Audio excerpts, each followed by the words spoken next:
Good morning, students. Today we are going to do the last chapter of your this session syllabus, that is the prose lesson An Angel in Disguise, written by T.S. Arthur. His full name is Timothy Shea Arthur. Now, this chapter is quite long, little bit longer than other chapters, so we will do it in 2 continuous videos.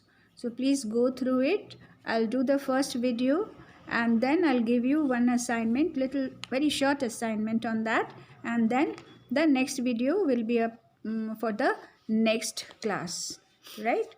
Okay. Now, this T.S. Arthur was a popular 19th century American writer, and his stories, written with compassion, and it spread values and ideas that were associated with respectable middle class life in America. Now, this story, An Angel in Disguise, let us summarize quickly and then move on with line wise explanation. Now, the story has a symbolic title. What is the title? An Angel in Disguise. The main theme of the story is that the people can change and can get emotionally attached to others. It depicts love, kindness, and human feelings. The importance of love has been emphasized, and it is essential for human survival. The story is about a little girl. Her name is Maggie, with open heart and pure soul, who proves to be an angel for Thompson family. Though her own life was full of darkness, she was sick, but she fills the life of Thompson's family with happiness and gives them reason to live. Now, the story opens with a sad note, but gradually it gives up into a happy one. It ends, it has an happy ending. Now, when the mother, in the beginning, the mother dies, leaving her 3 children as orphan. 2 among the 3 were taken away by different people, and the last one, the youngest girl, that was Maggie, who was suffering from the spinal problem. And people, those who came there for the funeral, they suggested to send her to the poorhouse. But a wheelwright, Mr. Thompson, takes pity on her and carries her home. In the final paragraph of the story, Mr. and Mrs. Thompson finds her as an angel. That is, at the end of the story, they finds her, this little child, as an angel who has come into their house, disguised as a sick, helpless, and miserable child, and fills all its dreary chambers with the sunshine of love. That is the story here. So let us begin with the line-wise explanation. The idleness, vice, and intemperance had done their miserable work, and the dead mother lay cold and still amid her wretched children. Now, it starts in a house where the mother lived and her 3 children were there. Idleness, vice. Vice means immoral behavior. Intemperance means lack of moderation. All these things had done their miserable work, very bad work done, that is, bad effect was brought to the family. And the dead mother lay cold, and still amid her wretched children, all 3 children were sitting there, sorrowful faces, and the mother was lying there dead. She had fallen upon the threshold of her own door, in a drunken fit. Drunken fit means she was drunk very badly. She was in the habit of taking alcohol daily. Now, the day came when she had to die out of it. And she died there in the presence of her frightened little ones. Why frightened little ones? They were very young children. They were little ones, little at the age. Death touches the spring of our common humanity. Now, because of the behavior, because of the bad habits of this woman, the neighbors did not like her at all. They never bothered about their poor condition, or if they were half starved. They never came to their place. But when this lady dies, the death touches the spring of her common humanity. That is, when something very bad happens to somebody, even the enemy also comes and see. Okay, so that is there. This woman had been despised. She was worthless. Despised means worthless, scoffed at, and angrily denounced by nearly every man, woman, and child in the village. That is, everybody criticized her bad behavior. But now, as the fact of her death was passed from lips to lip means one person came to know about the death of this woman, then she told to the second person. Like that, it spread. The news spread throughout the neighbor, and everybody came to know about her sudden death. In subdued tones, pity took the place of anger. Now nobody was anger, nobody was criticizing her behavior or her position, but everybody took pity on her death. Why pity? Because now the 3 children have become orphan. And sorrow of denunciation. Neighbors went hastily to the old tumble down. It was a broken house, tumble down house, hut.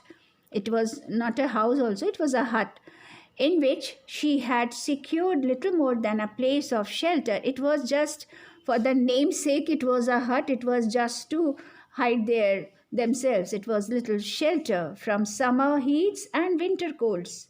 Some with grave clothes for a decent interment of the body, and some with food for the half-starving children.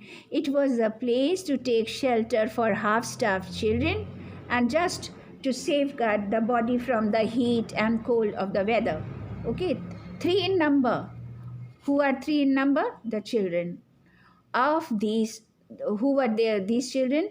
Of these, John, the eldest boy, was John, a boy of 12, was a stout lad, able to earn his living with any farmer. That means he knew little bit about farming. The second child was a daughter, Kate, between 10 and 11, was bright, active girl, out of whom something clever might be made if in good hands. If she had got the good guidance, if in good hands means if she got a good guidance of some good person, then she might have proved her to be a bright child. She was clever enough. But poor little Maggie, the third one was Maggie, poor little Maggie, the youngest, was hopelessly diseased. She was suffering from a very bad disease. There was no hope for her to get well, no cure of that disease. Why? 2 years before, a fall from a window had injured her spine. Her spinal cord was broken. She fell down. 2 years. She was not sick since her birth, but 2 years back she must have fallen down from a window and got injured, and she had broken her spine, and she had not been able to leave her bed since last 2 years she was in the bed, except when lifted in her arms of her mother. Every time she needed the support of her mother to be lifted from the bed. She was not able to get up from the bed on her own because her spinal cord was broken, injured. What is to be done with the children? That was the chief question now. Now the neighbors were gathered over there. The mother was lying dead. 3 children, they were crying, they were sad, they lost their mother, the last hope was not there. Now, the chief question, the main question of the neighbors were, now what is to be done with the children? Who is going to look after the children? The dead mother would go underground, that is, she will be buried very soon. She would be taken to the graveyard and be forever beyond all care or concern of the villagers. That is, when once she is buried, everybody will forget about her. But the children must not be left to starve. Now there is nobody to earn. That mother was able to give the children at least some food.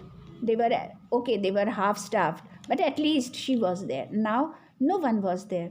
After considering the matter and talking it over with his wife, Farmer Jones, now among the neighbors, there were the farmers, there were many people over there. So one of the farmer's wife, she said that he would take John and do well by him. That is, John would prove to be helpful, and it will be helpful for John also. Now that his mother was out of the way, and Mrs. Ellis, who had been looking out for a bound girl, concluded that it would be charitable in her to make choice of Katy, even though she was too young to be much use for several years. Now you'll see one by one the neighbors, they are coming in front to help the children, right? The first one was taken away by a farmer. Okay. The second one is the daughter, the girl. And Mrs. Ellis, one of the neighbors is Mrs. Ellis.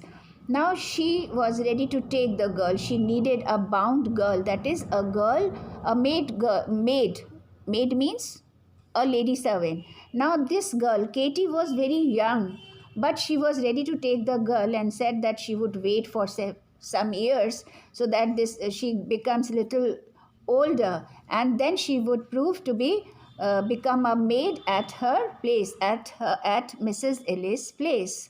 So she was ready to take her. I could do much better, I know, said Mrs. Ellis, but as no one seems inclined to take her, I must act from a sense of duty, expect to have trouble with the child. Now you can see she was not doing out of pity only. You can see that she was also in need of a maid servant. All right. So, in one hand, she is showing that she is helping the child by taking her to her place. At least the child would get something to eat, some shelter she would get. Okay. But on the other hand, she only was proving to help herself. She was helping herself. She was taking the child for her own help, right? Now, for she is an undisciplined thing. Who is an undisciplined thing? Katy was undisciplined because mother has not taught. Now she has to teach her and wait for several years for Katy to be a good girl, right? To be a nice girl. Okay, but no one said, I will take Maggie. Nobody was interested to take the sick child. Pitying glances were cast on her, wan and wasted form, and thoughts were troubled on her accounts. Though everybody looked with pitiful eyes, but like that only. But nobody came in front and said that I will take her. Mothers brought cast of garments. Now, as a custom, everybody from their own places, they brought some things which was possible for them to bring. So mothers brought cast of garments, some used garments they brought, and removing her soiled and ragged clothes, dressed her in clean attire. Here the author is talking about the dead body. The neighbors, they brought some garments, used garments for the dead mother, and removed her soiled and ragged clothes and dressed her in clean attire. Attire means the clothes, the dresses. The sad eyes and patient face of the little one touched many hearts. The people who were standing there, they were feeling pity to see the sad eyes of the children. The patient face of the little one, who the little one? Maggie, touched their hearts and even knocked at them for entrance. Okay, but none opened to take her, but nobody was ready to take her. Though they were feeling pity for the girl, but no one was ready to take the girl. Why? The girl was sick. She was bedridden. Who wanted a bedridden child? Nobody wanted a bedridden child, right? Take her to the poorhouse. Now, one by one everybody was opening the mouth and suggesting where to send the sick child. One of them said, "Take her to the poorhouse," said a rough man, of whom the question, "What's to be done with Maggie?" Somebody asked, "What's to be done with Maggie?" Then this rough man answered that question, that take her to the poorhouse. Nobody is going to be bothered with her, because no one is going to bother with the sick child. The poorhouse is a sad place for a sick and helpless child. What is a poorhouse? It is a charitable house where the children are kept, like orphanage also, you can call it an orphanage also. Okay, so said the poor house is a sad place for a sick and helpless child. Answered one, "For your child and mine, or mine," said the other. One person said that poor house is not a good place for a sick child.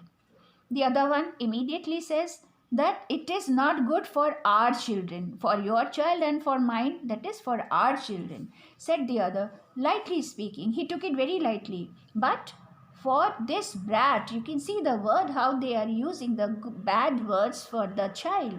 They are saying, for this brat, it will prove a blessed change. It will be a good change. It will be a blessing for this sick child if we take her to a poorhouse. She will be kept clean. Why? Because she is bedridden. So at least she will be cleaned over there, have healthy food, and be doctored, and maybe she will be treated by some doctor also, which is more than can be said of her past condition, which is all these things are considered to be better than her past condition. What was her past condition?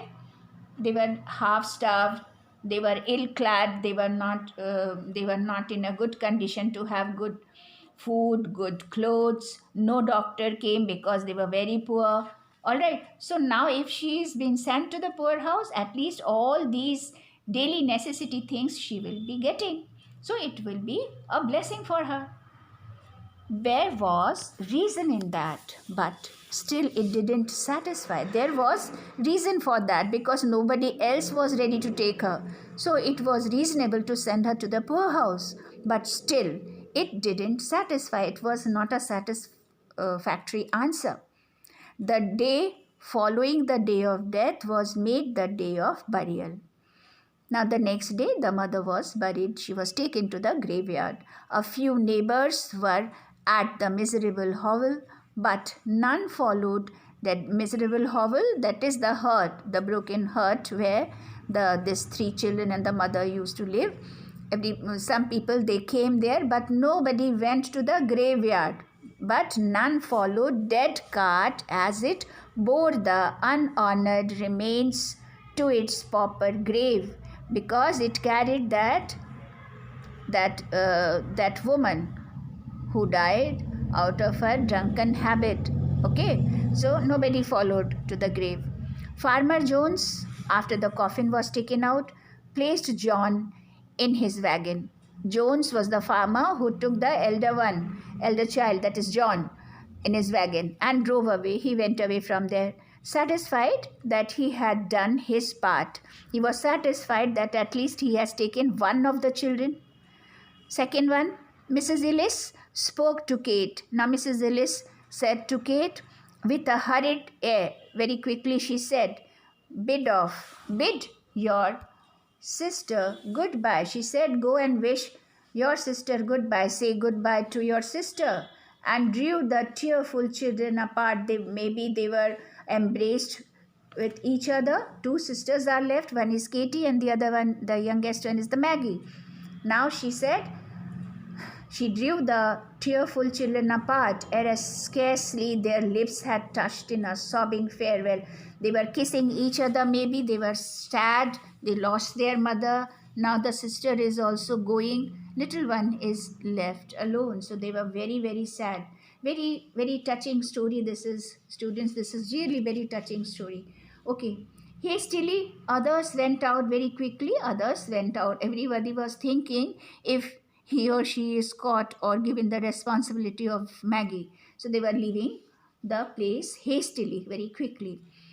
some glancing at Maggie and some resolutely refraining from a look. Everybody was just stealthily, they were looking at that. They had a pitiful eye for the child, but never bothered for her. Until all had gone, everybody left. She was alone now.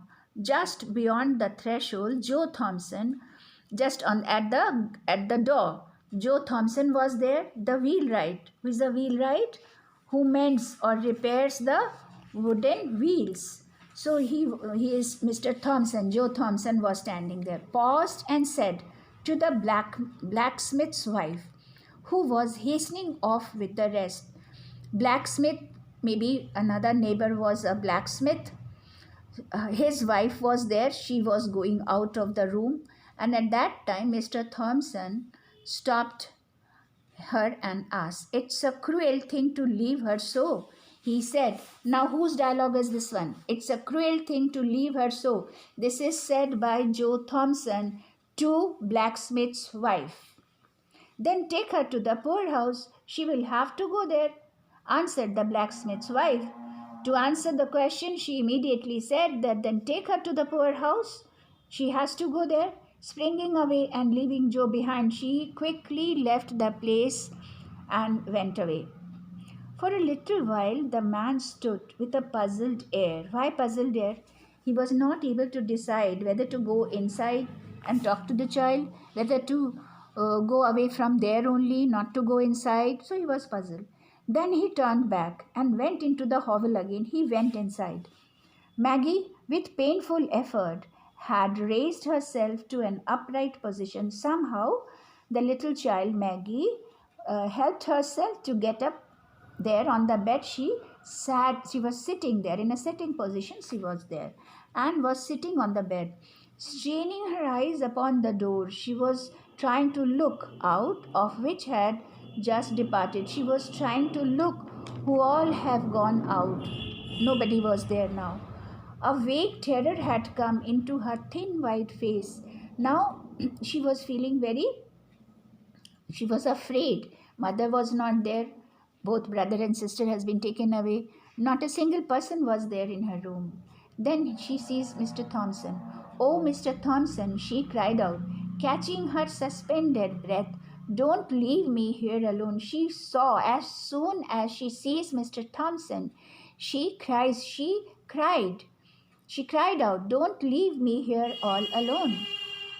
Though rough in exterior, Joe Thompson, the wheelwright, had a heart, and it was very tender in some places. Now, sometimes the people who look very harsh from the exterior appearance, they have a very soft heart. So was the case with this Mr. Joe Thompson. He looked very rough in exterior, as his appearance was like a very rough man, but he had also some tender feeling in the heart. He liked children. He was pleased to have them come to his shop. As I said, he was a wheelwright. He had his own shop where he used to mend the wooden wheels, and the children of that village used to come to him to mend their toys.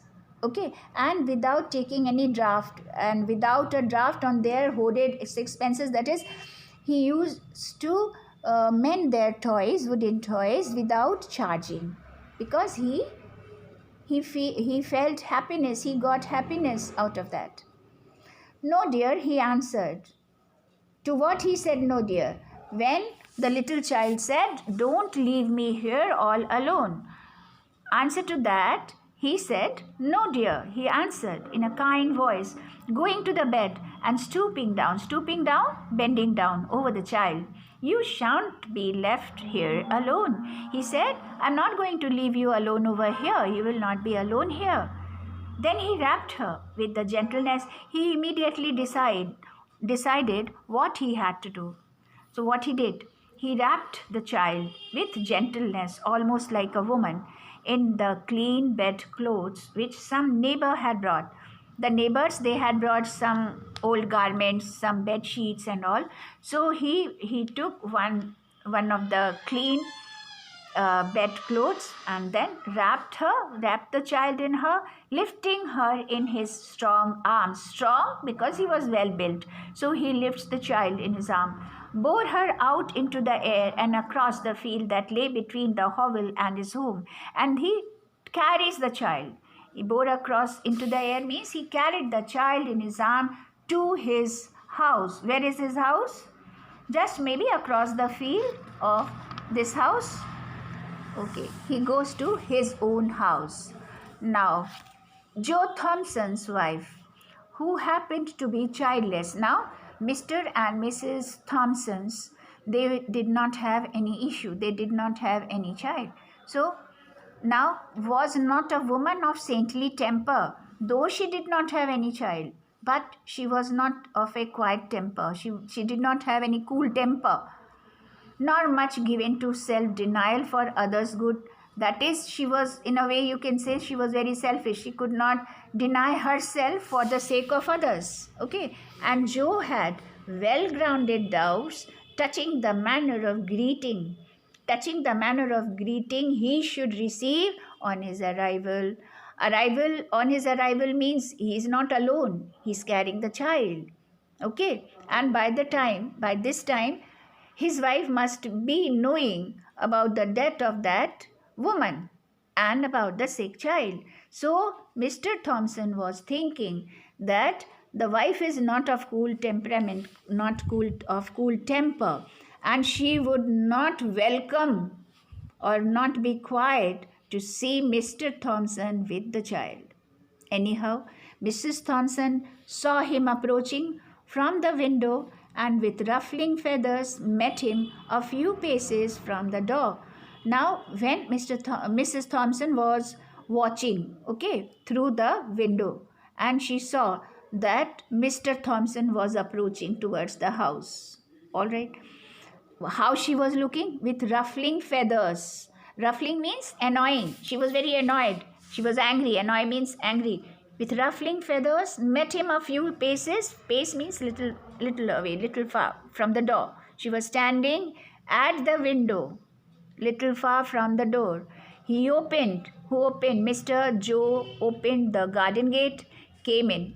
He bore a precious burden. Now you can see the words, precious burden. Why was it precious? Because it was a burden of a child. They did not have any child. They did not have any issue. So it was a precious burden for him. He felt it to be so. It was his feeling, not his wife's feeling. As his arms held the sick child to his breast, a sphere of tenderness, as he was holding the child against his breast. So he was feeling that tenderness out of from her and penetrated his feelings. Both of them, the child, that is Maggie, and Mr. Joe, they were touching each other. He was carrying the child and the child was very close to his heart. So they were feeling the touch of each other. Okay, a tender touch. A bond had already corded itself around them both, and they were feeling affectionate for each other. Okay, and love was springing into life, and between the two, just fatherly love and a love of a child was born. What have you there? Sharply questioned Mrs. Thompson.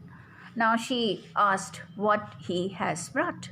Joe felt the child start. Now the child was sick, not able to get up, but she was able to hear. She heard the words of Mrs. Thompson. Now she was afraid. Joe felt the child start and shrink against him. She shrank against Mr. Joe.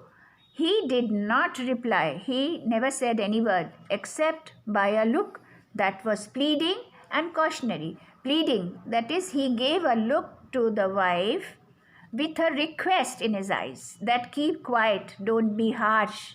And cautionary, that is, he was warning also that he should strict to his look, and said, wait a moment for explanations and be gentle. Then he said she should wait for a little while for explanation of what he has brought with him, and be gentle, and ask her to be kind, gentle. And passing in, carried Maggie to the small chamber on the first floor and laid her on a bed. And he carried the child in his arm, passed through the corridor, went to the next chamber, the small chamber. He went inside in the first floor and laid her on a bed. Then stepping back, he came out of the room, and while he was coming out of the room, at his back, he shut the door. He shut the door and stood face to face with his vinegar-tempered wife in the passageway outside. What is vinegar-tempered? Bitter-tempered, very bad-tempered. Vinegar, the taste is very bitter. So, vinegar-tempered means very bitter-tempered. She used to get angry.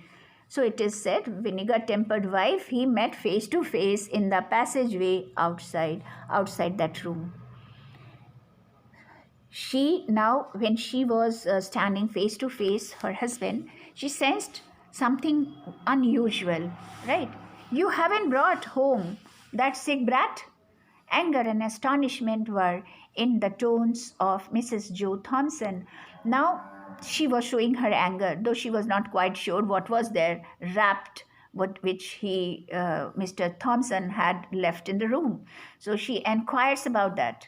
Anger and astonishment were in the tones of Mrs. Joe Thompson. Her face was in a flame. She was getting very, very angry. Okay. Then, I think women's hearts are sometimes very hard, said Joe. Because Joe knew that his wife is not of a very cool temper. She was vinegar tempered. But even then he says that I think women's hearts are sometimes very cool, very hard. He says that sometimes the women's heart, though it is considered to be very kind, soft, but sometimes they are very hard, said Joe. Usually, Joe Thompson got out of his wife's way or kept rigidly silent and non-combative when she fired up on any subject. All right, now try to understand. Generally, Joe Thompson did what when wife got angry? He used to keep out of her way, out of his wife's way, or kept silent. And non-combative, combating means he never tried to argue. He remained silent when she fired up, when she got angry on any subject. It was with some surprise, but at this time, it was with some surprise, therefore, that she now encountered a firmly set countenance and a resolute pair of eyes. Now, in the previous paragraph, I said that he gave a look, okay, which was pleading and cautionary. All right. So, this firm look of Mr. Joe surprised Mrs. Thompson. Are you understanding? He was firm and persuasive, imploring his wife to see the value of kindness. Okay, women's hearts are not half so hard as men's. Then he spoke also. Joe saw by a quick intuition. Intuition means when you understand beforehand something that it is going to happen, and it happens. So he understood that. Joe saw by a quick intuition that his resolute bearing had impressed his wife, that the way he behaved has affected the wife, has impressed the wife, and he answered quickly and with real indignation. Be that as it may, every woman at the funeral turned her eyes steadily from the sick child's face, and when the cart went off with her dead mother, hurried away and left her alone in that old hut, with the sun not an hour in the sky. Now he tells, in these sentences, he tells what had happened that compelled him to bring the sick child in his house. He gives the description, what had happened there. He's saying, be that as it may, let it be, happen as it had happened. What? Every woman at the funeral turned her eyes steadily. Every woman turned her eyes from the sick child's face. When the cart went off and when the dead body was taken away from there, everybody hurried away from there and left her alone in that old house. Everybody left her alone in that old house when, with the sun not an hour in the sky, that means it was about to be dark. The sun would not stay for longer period. Sun was about to set in 1 hour only. It was late evening. Soon it would become dark, and in that condition, she was left alone over there, even by the women. Why he is saying this by the women? Because it is said that women's heart are softer than the men. Okay? Where were John and Kate? Asked Mrs. Thompson. Farmer Jones tossed John into his wagon and drove off. Katy went home with Mrs. Ellis, but nobody wanted the poor sick one. Send her to the poorhouse was the cry. He says, whose words are these? These are spoken by Mr. Thompson.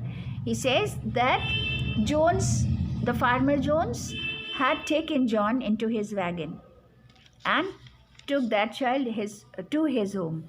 Katy was taken by Mrs. Ellis, but no one cared, no one bothered or wanted the poor sick child. And everybody said, was the cry means everybody said that send her to the poorhouse. Then the wife asked, why didn't you let her go then? What did you bring her here for? Said, what made you, what compelled you to bring the sick child to our house? Why did you not send her there to the poorhouse? She can't walk to the poorhouse, said Joe. Somebody's arms must carry her, and mine are strong enough for that task. He said that she means Maggie, could not walk to the poorhouse on her own. Somebody has to carry her, and my arms are strong enough to carry her. So I did this. Then why didn't you keep on? Why did you stop here? Demanded the wife. Wanted to know the reason. She wanted to know the reason. That why have you brought the child here in our house? Why did you stop here? Because I am not apt to go on fool's errands. He said, on fool's errands means suggestions. On the fool's suggestions, I should not work. Why is he saying this?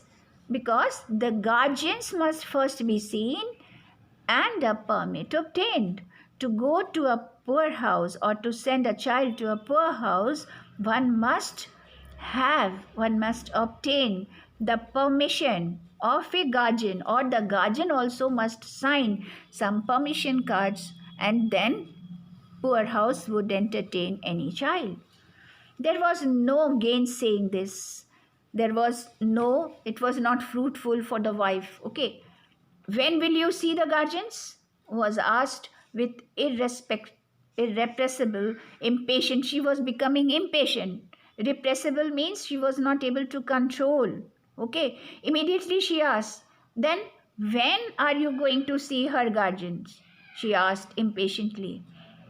Then he says tomorrow. Okay. Now here, I think we should stop here and continue the remaining of the lesson in the next video. All right. So till here only. The next way I will continue. Okay.